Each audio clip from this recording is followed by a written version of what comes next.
but I'm working on that, right? I mean, the whole key is to find words that actually people understand, right? Because I can make words up for Gerby, but I want to find words that people understand that really resonate. Then when I say them, they're like, oh yeah, that's really good, as opposed to, oh yeah, it's gefilte fish. But that really means, blah, blah, blah, blah. Right.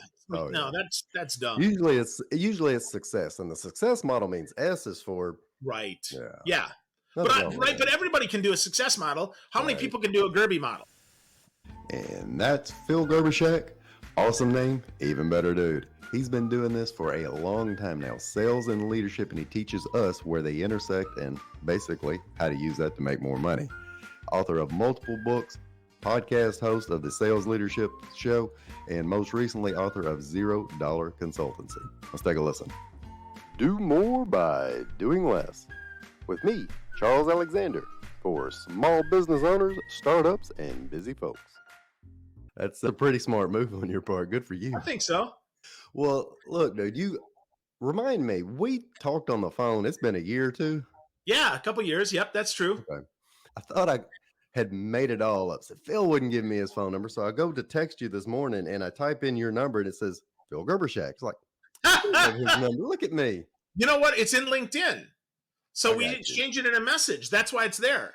Good for us. Yep. So, dude, all right. So there's a lot to cover with you. You've got, how many books have you written?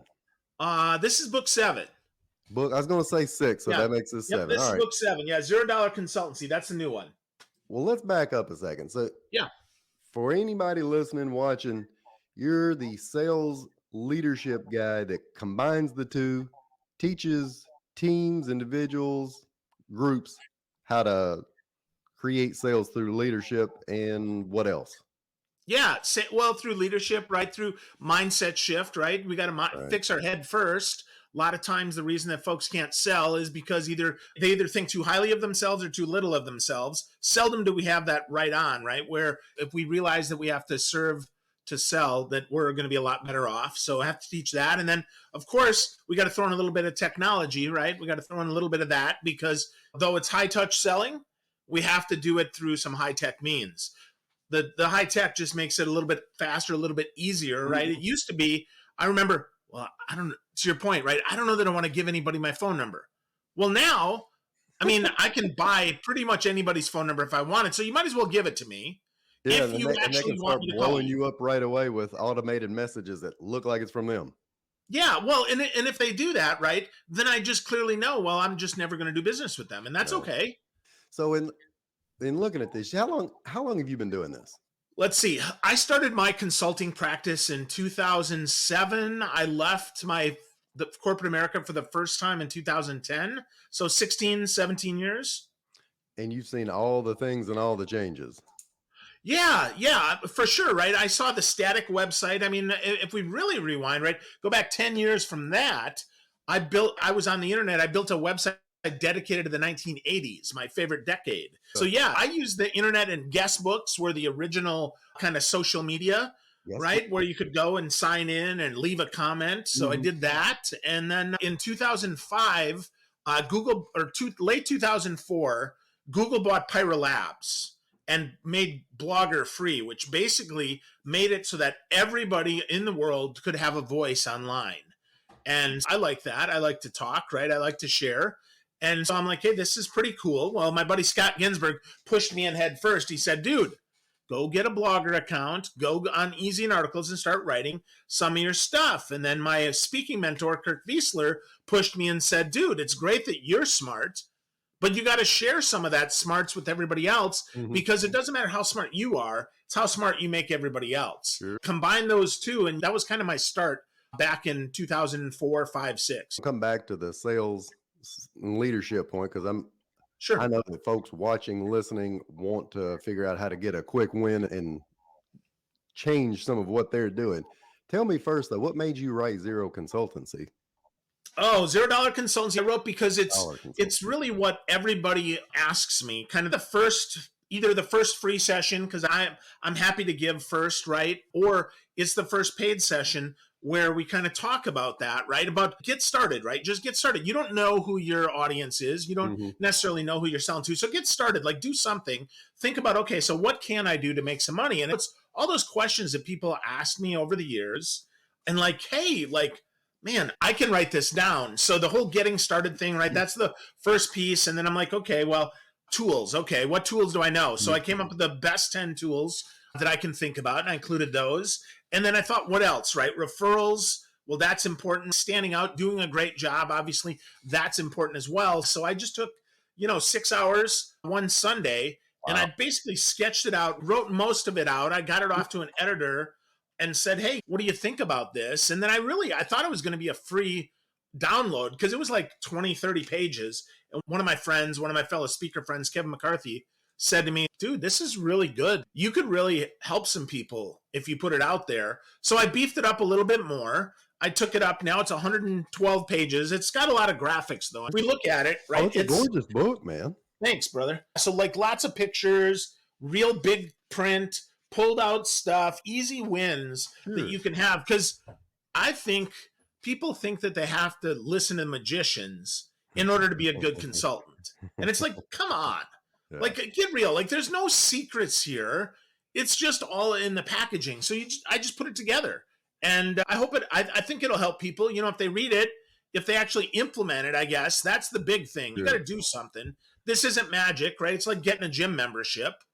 That's just the first step. You got to actually do some work. For anybody, yeah, it's a quick read. I looked through it. It's really to the point. And I love what you just said for anybody watching and listening that's thinking of starting anything, consultancy included. The nail on the head you hit was just get started. I've been doing business coaching for 16 plus years. A lot of those are startups, and you would not, well, you would believe, but man, the rest of you might not believe the stumbling blocks that people can just find and put in their way to keep from ever going. The top two things, I swear I hear this, it's never changed. All the changes you've seen in 16 years, this has not changed. People will say, well, I want to make sure it's legal, as if they're running an illegal business, as if we're friggin' gambling or selling moonshine. And then the second thing is, I don't want to get in trouble. And they sound like a preteen who's never been allowed to go to the freaking mailbox. I don't want to get in trouble. Like, dude, you're 6'5", 250. I don't think any trouble's coming your way. You're just fine. What do you tell people to get over that hurdle, that the make believe black trench coat with a briefcase is coming to knock on the door? What do you tell them to not fear that? Well, first, I get it. I've been there. I worked in financial services, so I totally understand. I mean, financial services is really big on, Oh, the you can't compliance brag about boogeyman. yourself. What's that? The compliance boogeyman. Right. Yeah. Compliance, the boogeyman, right? They're going to get you. Absolutely. So, first of all, the boogeyman's not real. Second thing is, nobody's listening anyway right away. Like when you get started, right? I mean, come on, man. Nobody. That's right. It's so Nobody. noisy. Right. Nobody's listening to you. So just get started. And then the third thing is, I remind folks, if you can't toot your own horn, if you can't brag a little bit about yourself, but report the news. I'm not saying say that you're the best. I want to be really clear. Just report the news. So if you've got a degree, report that you've got a degree. If you sold $1 million worth of software, report that you sold $1 million worth of software. Don't add in superlatives. Start there. Understand that Mhm. nobody's listening. Understand that you Mhm. got to report the news, and understand that it's a lot easier than you thought. And then just go, go, go. Yeah. And frankly, because no direction is fine when you're starting out, because I thought I was going to be a management consultant, Charles. I had a blog. Slacker Manager had 500,000 hits a month. Wow. I thought I was going to be a management consultant because I was a VP of IT. And guess what? Well, that didn't work. That didn't work, right? Because sales work, right? Yeah. Sales always works. I mean, if you can sell, you can win, and it doesn't matter, but you got to be open to the fact that you got to pivot and you got to do different stuff than you probably expected to. And that's okay too. But you got to get started. Like, go, go, go. Do something. Sure. No, I'm going to steal half of what you just said. That was awesome. The tools you were talking about using, you gave a list of 10 different tools here. I use probably most of them. Out of all of the 10 tools, what's your one or two favorite that you recommended? Well, I really like Otter. Otter.ai is fantastic. Ooh, that's not It even in here. I love Okay. Otter. Oh, well, there you go. So I'll give you that Oh, one. yes. Otter's great because it transcribes and it's a great tool for that. Let me give you one other one that Trying to may get in the probably screen here. See, it's homepage right on top of the there link you right go, there. along with the family. I love that. Yeah. Yeah, big Otter fan. It transcribes your MP3s, it'll transcribe your videos. It'll also, here's the part that I love. When you're starting out your business, you're going to talk to people. You're going to sit next to them. You're going to have a cup of coffee. You're going to ask questions. Take your phone and set it between you and say, hey, would it be okay if I just recorded our conversation? And most people say, yeah, that's fine, right? I'm not going to use it for anybody else, just for Sure. me. What'll happen then, it'll do the speaker separation and it'll transcribe it in real time. So that now I'll have that and I can listen to the MP3 and I can hear your voice. I can listen. Yeah. And now, if you're like, oh, yeah, that's really smart. I like that. I'm going to use that as I'm talking with you, right? Okay, cool. That's for me. And now sometimes I say something smart. Well, now I got something else. And now I've got some ideas that I didn't have. So I love Otter. Sure. And And then, Otter speaks Tennessee, and for anybody that doesn't know, it can translate every Southern slang into actual English. this is true. Yeah, it's great. It learns. It's 96% accurate, which is really good. Mm-hmm. I love that. And then I'll give you one other one that isn't on there. We're using StreamYard, and I like StreamYard, but I love Restream. Restream isn't free, by the way. Restream is like $20 a month. Okay. But Restream is fantastic. And I love Restream for one big reason. That is, when I Restream, if I send you a link, I can go live on all my platforms and you can go live on all of yours on the same link. Mm-hmm. So we can double up our impact. I can send it to my audience. You can send it to your audience. And then also, again, then it gives me an audio and a video file that then I can get cut up and turn into something great, as well as, of course, I don't edit any of my podcasts, Charles. So I just go. I don't edit anything. So it creates a great file for that as well. That's another good point for anybody that doesn't want to start a podcast because they think they have to hire 15 people to edit, engineer, and do everything else.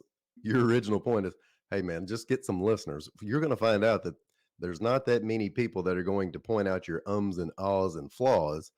And then Restream. So StreamYard does a lot of that. I don't think it will let you live stream, but it won't let you. It wouldn't let me invite you, and then we both live stream at the same time. So that is a big difference. Yeah, that's the biggest difference that I've seen on StreamYard. Now, StreamYard's got some cool features too. Their webinar thing is really nice. I really like that. I'm not slagging on StreamYard at all. I like them a bunch. But I just like Restream for that one because think about it, man. If we want to double our output with the same amount of effort, isn't it better to both of us go live than just one of us? Absolutely. I need to find the way to go live on Instagram from desktop. I'm a desktop nerd instead of having to yank my phone out, and they haven't given me permission. No. I don't know that a lot of people have that. So what I would do, here's how. Take a tripod and set it up right behind your regular camera. And then just now and then look at it, right? And that's all. Is that not awkward, though? Because I have that. I have it set up right now. And when I started doing it, I was looking up and down, and it felt... No. So don't go fast. Just periodically, right? I'm looking at you. Hey, I'm looking in your eyeballs. And now I'm looking at your eyeballs. Don't go up and down. Just now and then, just change your look. Just change your focus. Yeah. That's all right. And sometimes you look straight at the screen. Nobody's expecting you to always be in the camera. That's just creepy. Instead, so 3 angles. You got one down, you got one even, and you got one up, and that's fine. I got 2 angles. I'm gonna try that this afternoon and blame you if it goes awry. I don't care. Go for it, man. Tag me, baby. Phil Gerb. Real easy. Phil Gerb. So, real quick, you tag everything Phil Gerb. Is it because people just kept butchering the last half of your name? Yeah, nobody can spell Gerbyshak, right? So that's really the reason why. And actually, some places I go Phil Gerby, like I have philgerby.com is now my homepage because my leadership model is the Gerby leadership model, right? 5 things that spell Gerby, right? Gerby. Yeah, and I'm working through I've got one like a pre-demo Gerby kind of pre-demo model, but I'm working on that. I mean, the whole key is to find words that actually people understand because I can make words up for Gerby, but I want to find words that people understand that really resonate. Then when I say them, they're like, oh yeah, that's really good, as opposed to, oh yeah, it's gefilte fish. But that really means, blah, blah, blah, blah. Oh No, yeah. that's dumb. Usually it's success, and the success model means S is for Right. nothing wrong with Right, but that. everybody can do a success model. How many Right. people can do a Gerby model? That's what I was telling you. Hey, watchers, listeners, pay attention to this guy. He's got branding down to a T, which brings me to another quick question that comes Yeah, from your book about finding a niche. And you probably say niche, but right here in Middle Tennessee, brother, we say niche. So tell it's me, both. okay, what do you say? It depends. Sometimes I say niche. A lot of niche is easy, right? Because niches and riches rhyme, so Love it. it's easier. I made that I made that one of the little chapters in the book I got coming out. Riches are in the niches, which is friggin' cheesy and everybody's done it. You tell us about your book though, in terms of finding that niche. What did you write? What did you tell us? Yes. So first, right, think about everybody that you've worked with in the past. Every person that you've worked with before. Really important, right? Make a list of them. Look at their job titles. Look at their companies. Look at their industries. Look at who they serve.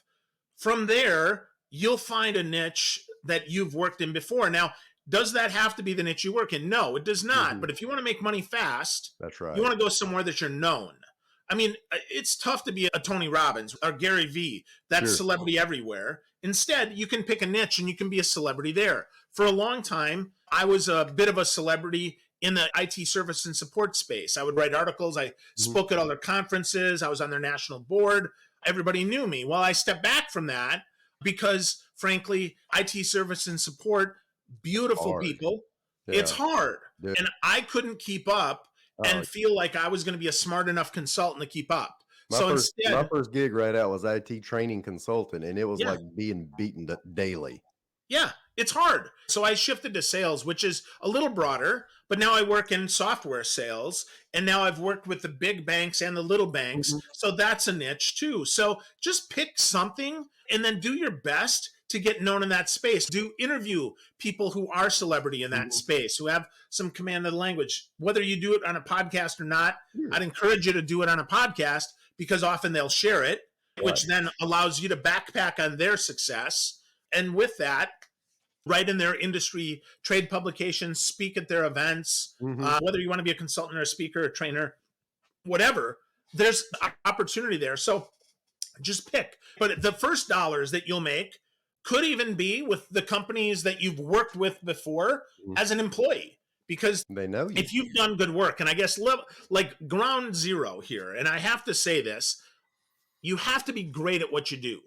I didn't say exceptional, but you Mhm. have to be great. You have to have Be above something that average. people can, yeah, a little bit above average. Because if it was just average, well, you'd be an employee. You have to be a little bit better to be a consultant because you have to see things that often the other employees don't see. The niche part, dude, I'm gonna echo that real quick. When I started my explainer video business 8 years ago, and as being a business coach, I can't take my own advice. So I was targeting everybody and everything, and I had like 8 different verticals. I mean, if you were in an advisory role, if you were mortgage attorney, real estate, whatever, I had videos and I had a playlist. And one day I woke up and I was just, frustrated, tired. I couldn't get many of them to work. So I sat down and did what I always tell other people to do that I refused to do for myself. If it'd be like if I was a landscaper, my yard would have been the grass would have been 8 feet tall. But I made the list, did what just Phil just said. Here's all the ones I like, here's the ones I don't like. And I got it narrowed down to financial advisors and insurance agents. I have never been either one of those things, but I loved working with those folks. And some of these other niches, woo, they were killing me. They were whatever, flaky or cash strapped or had to get permission from somebody I didn't know existed. And then once I doubled down and really went after those two, even now you can Google financial advisor explainer video. I pop up way quicker than all the big boys because I dove deep into that and started creating my content. I did a short video series interviewing the experts. And it wasn't even a podcast, and I could get them on left and right to talk to me and not just get them to share it, but even sold a few. Phil, That you works, man. That's so funny because that totally works, right? I mean, yeah, call it a podcast, call it a show, call it a conversation. It doesn't matter. I mean, just, break out the get odds. out there. Yeah, it doesn't matter, right? Just talk to them. So talking about a podcast, how long have you been doing your podcast? Well, this particular version is about 400 episodes old, but I've been doing it. Oh man, I got featured in What Nobody Teaches You About Blogging and Podcasting in 2006. So Back in the 17 Joe years. Rogan days when you're Ustreaming or whatever it was called. Oh, dude, it was before that.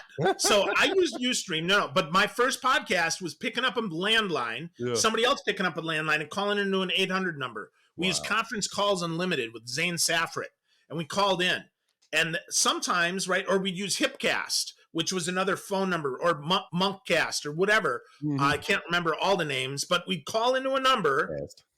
Yeah, it was some cast, right? And it was really interesting because sometimes you'd have the echo, echo, echo, echo. It wouldn't go full duplex, so we'd have to hang up and dial back in. Getting to the latter half of this book, and I know this is something personal to you, or at least you wrote about it on your site. Tell us a little bit about taking breaks or getting over burnout, which is like a real friggin' thing right now. Yeah. Well, I was burned out for about 3 years. I Long kept my time. podcast. What's that? That's a long time. Yeah. So I still had my podcast, but I didn't write anything. Or I thought I didn't write anything, right? I didn't publish anything. I still kept thoughts, but it was really tough, man. It was really tough. And I just didn't know what to do. So I just unplugged. I spent some time with my family. I spent some time with friends, and I didn't really do anything. And it was really tough. And I recognize now, as I look at that, like what got me out of that? Well, one, I had to reach out more and actually be vulnerable and say, I'm really burnt out right now.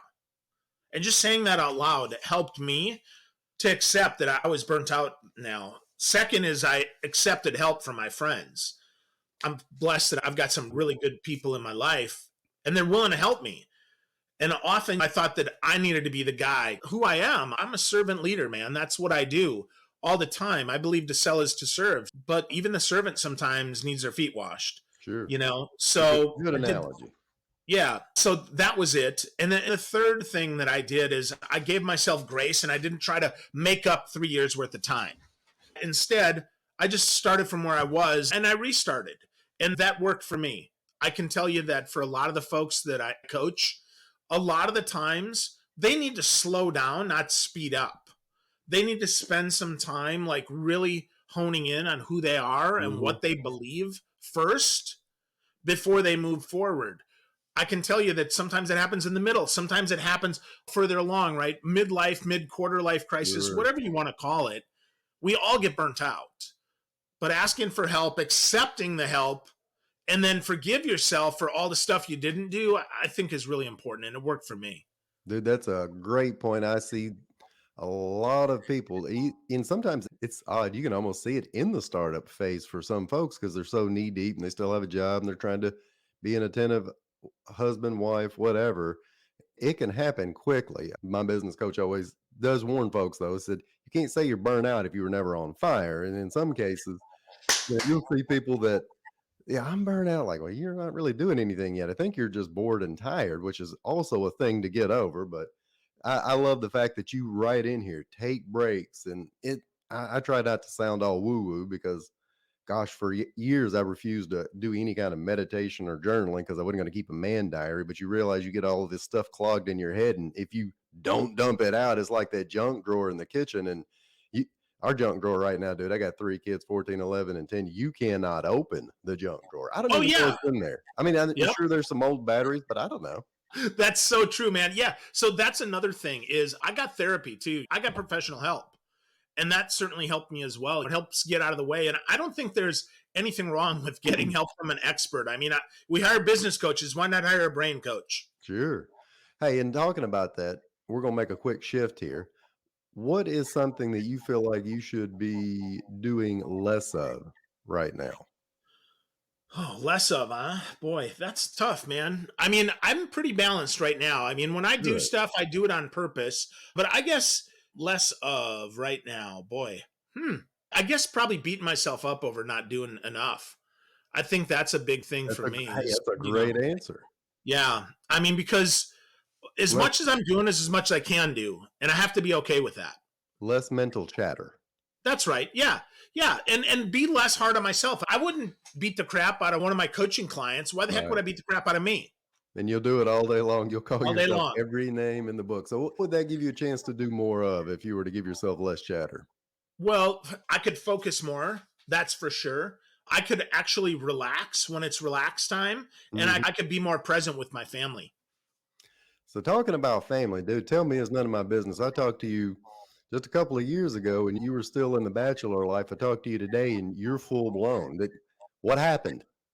Oh, so about 4 years ago, my heart shifted. My heart opened up, and I recognized that I wanted a committed relationship and have a family. Yeah. And that was very new for me. And about 9 months, 6, 8, 9 months after that, I met this amazing woman. She had 2 kids. And at first, she didn't want me to meet them. Understandable. She had been in a not great marriage.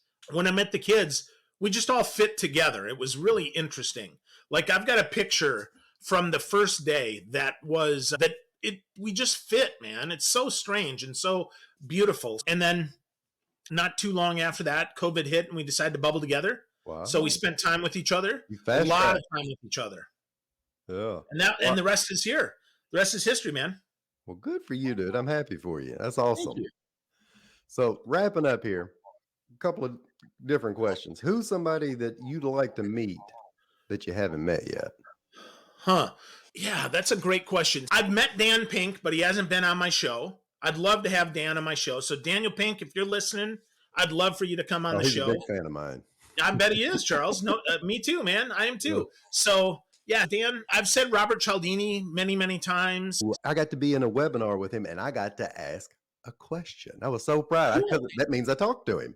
There you go. There you go. Cialdini, would love to talk to him. Adam Grant has said his people say that he's too busy. Simon Sinek, but I'll tell you what, if there's one person though that I could just have a conversation with, it would be Brene Brown. Brene is Ooh, incredible. I've seen yeah. her speak a couple times. She's inspirational. I saw her Netflix special. I've read all her books. Mhm. So I'm a big fan of Brene. Her work in vulnerability and shame are unbelievable, man. Yeah, so she'd be someone I'd She'd be love to great. spend a couple hours with and learn from. And then on the fun side, it'd have to be Jimmy Fallon. He's the only person in the world that I'd actually want to change places with because of all the cool stuff he does. He does it daily. That might not Yep, be great for the family life, but dude, that'd be a ball. that's right. I can tell you, answer I've normally given there would be Seth Godin, and then I realized why you can't give that answer because Phil just had Seth on his podcast. So, dude, For the big third win. time. Third time. Look at you with connections and stuff. Now let me back up. Phil's a big deal too. You're my Seth Godin. Oh, thank you, Charles. I appreciate that. Well, you got my number, dude, so you don't have to I be do. shy. If you need something, you can call me. I'm gonna be midnight texting after a box of wine and asking Phil what he's up to. You up? Yeah, what's going on, dude? Hey, tell us how anybody watching, listening, how can they find you? Sure. If you go to philgerby.com, philgerby.com, that bounces off to everywhere. And if you want to get a twice a week kind of jolt of inspiration and happiness, if you go to behappyaf.com, Mm-hmm. you can sign up for my newsletter there, read my articles for free. I write Mondays and Fridays. They publish at 7 a.m. So that'd be the other way. Good deal. Phil Gerbyshak, author, speaker, coach. Thanks for hanging out with me today, bud. Thanks, Charles. Great to spend time with you, man. Wait. Don't run off just yet. Do me a big favor. Hit the little plus sign to subscribe. Scroll down wherever you are and leave a very honest 5-star review and tell other people why they should be listening. And if you don't, an angel may in fact lose its wings. True story. Have a great day.